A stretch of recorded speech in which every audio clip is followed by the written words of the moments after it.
गर्म इलाकों में हम सेब के पौधों की कटिंग कैसे कर सकते हैं और कटिंग के द्वारा सेब के पौधों को एक बढ़िया आकार कैसे दे सकते हैं। आज की हमारी वीडियो इसी के बारे में होने वाली है। नमस्कार दोस्तों, वंदना गार्डन में आप सबका स्वागत है। मेरे गार्डन में ग्रीन एप्पल के 2 प्लांट लगे हैं। हालांकि मुझे इन प्लांट की ज़्यादा देखभाल की जानकारी नहीं है। जो भी जानकारी मैंने इनके बारे में इकट्ठी की है वो सब यूट्यूब के माध्यम से ही की है कि इन पौधों की कटिंग कैसे की जाए और इनको कौन कौन सी फर्टिलाइज़र देनी चाहिए। वैसे जैसे हम अपने गार्डन में लगे बाकी फ्रूट प्लांट्स की कटिंग करते हैं वैसे ही इस प्लांट की भी कर सकते हैं, क्योंकि मेरे गार्डन में और भी बहुत सारे फ्रूट प्लांट लगे हैं, जैसे कि 2 तरह का अमरूद, अनार, चीकू, पपीता। सभी प्लांट्स की कटिंग यानी प्रूनिंग का जो प्रोसेस है वो सेम ही रहता है, बस उनकी कटिंग करने का समय अलग अलग होता है। इन दोनों की जो पहली प्रूनिंग है वो मैं पिछले साल कर चुकी हूँ। हालांकि पिछले साल मैंने सिर्फ इन पर हल्की फुल्की सी ही प्रूनिंग की थी, लेकिन इस साल इनकी प्रूनिंग भी करेंगे और इसको एक बढ़िया आकार भी देंगे। हमारे एप्पल के प्लांट की ये जो बीच वाली ब्रांच है, जिसे कि मेन ब्रांच भी कहा जाता है, और इसी में से जो ब्रांच निकल के चारों तरफ को फैली हुई है इसे छोटी ब्रांच कहा जाता है। तो इस प्लांट की जो भी कटिंग है वो सबसे पहले मैं नीचे से ही शुरू करूंगी, जैसे मैं अपने और फ्रूट वाले प्लांट की कटिंग करती हूँ। ये सेब के दोनों ही प्लांट मेरे ग्राफ्टेड प्लांट हैं। जब भी आपने इन प्लांट की कटिंग शुरू करनी हो तो नीचे से कम 2 से 3 फुट तक प्लांट को बिल्कुल खाली छोड़ दें। तो देखिए जैसे ये मेरी ब्रांच निकली हुई है तो सबसे पहले मैं इसकी कटिंग करूंगी, और कटिंग करने के लिए जो भी आपने कटर लेना है वो बिल्कुल साफ सुथरा होना चाहिए। और ये अगली ब्रांच देखिए, ये काफ़ी मजबूत ब्रांच है, लेकिन इसी में से कुछ पतली पतली सी ब्रांच निकली हुई हैं जिन्हें कि हम काट देंगे, क्योंकि इन पर फ्रूट नहीं लगेगा। अगर लगेगा भी तो काफ़ी कमज़ोर लगेगा। और ये नीचे वाली ब्रांच भी काफ़ी कमज़ोर है, तो इसे भी हम गोल कट लगा देंगे। और ये अगली ब्रांच देखिए, ये थोड़ी सी सीधी जाकर फिर बिल्कुल तिरछी गलाई में हो जाती है।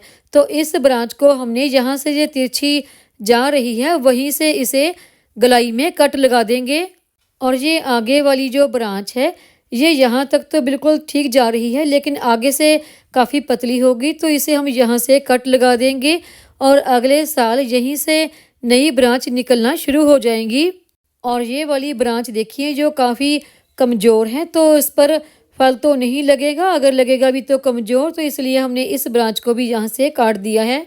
और ये ब्रांच जो आगे की तरफ जा रही है ये काफ़ी मजबूत ब्रांच है, लेकिन इसी ब्रांच से काफ़ी सारी पतली पतली ब्रांच निकली हुई हैं। और ये ब्रांच जो यहाँ से बिल्कुल गलाई में हो रही है, इस ब्रांच को हम यहाँ से काट देंगे। इसी मेन ब्रांच से आगे की तरफ जो पतली पतली ब्रांच निकली हुई है उन्हें हम काट देंगे। पिछले साल जब इन ब्रांच पर फल लगा था तो ये ब्रांच काफ़ी ज़्यादा झुक गई थी, और इस मेन ब्रांच को भी हम आगे से थोड़ा सा काट देंगे। और ये हमारी इस प्लांट की एक ब्रांच की कटिंग कंप्लीट हो गई है। और इसकी जो मेन ब्रांच है उसको भी हमने ऊपर से इस तरह से कट लगा देना है, और इसकी जो दूसरी ब्रांच है उसको भी हमने पतली ब्रांच काटते हुए ऊपर से इस तरह से कट लगा देना है। और प्लांट के जो अंदर की ब्रांच है उन्हें हमने काट देना है, ताकि प्लांट अंदर से खुला खुला रहे और उसे अंदर तक धूप लगती रहे।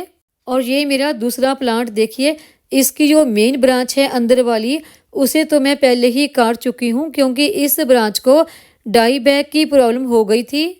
और ये वाली ब्रांच देखिए, ये ब्रांच वहाँ से निकलती है। जो एरिया हमने प्लांट का नीचे से 2 से 3 फुट तक खाली रखना होता है, तो इसलिए इस ब्रांच को भी हम पीछे से काट देंगे।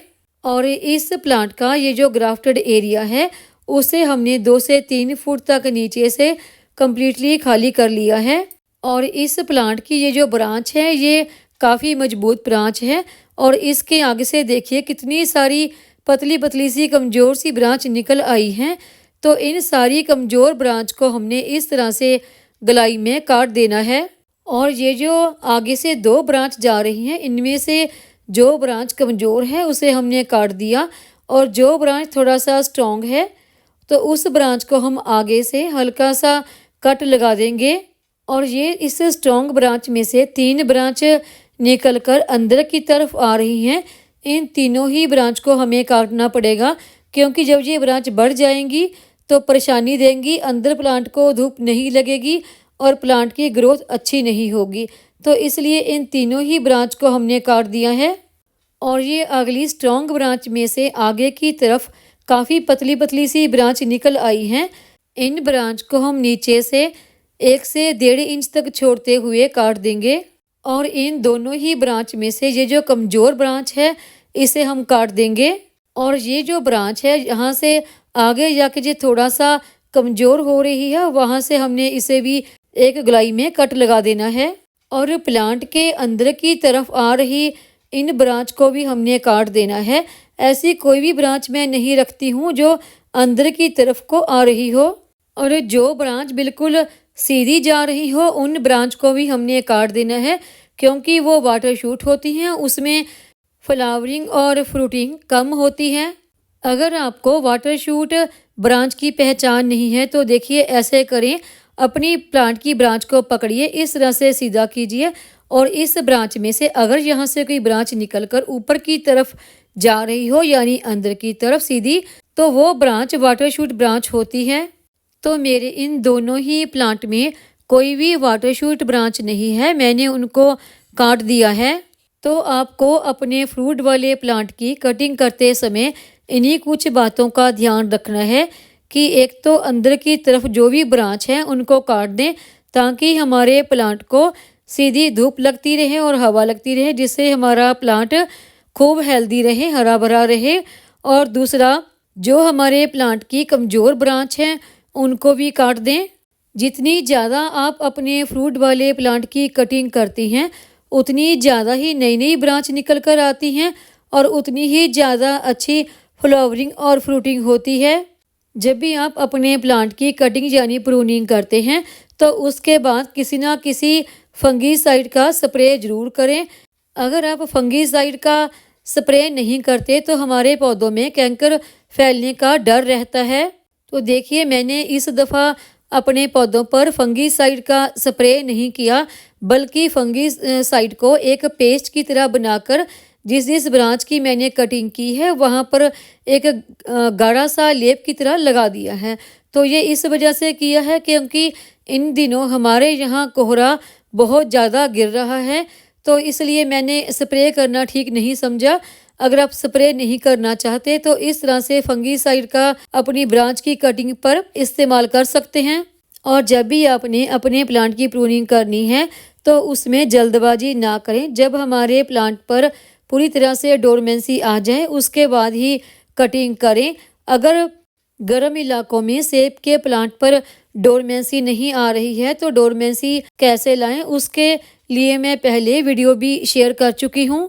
उम्मीद है आपको मेरी ये एप्पल प्लांट की प्रूनिंग की वीडियो पसंद आई होगी। वीडियो पसंद आई हो तो वीडियो को लाइक करें, सब्सक्राइब करें, शेयर करें, कमेंट करें, बेल आइकॉन को ज़रूर दबाएं ताकि मेरी आने वाली हर नई वीडियो का नोटिफिकेशन आपको मिलता रहे।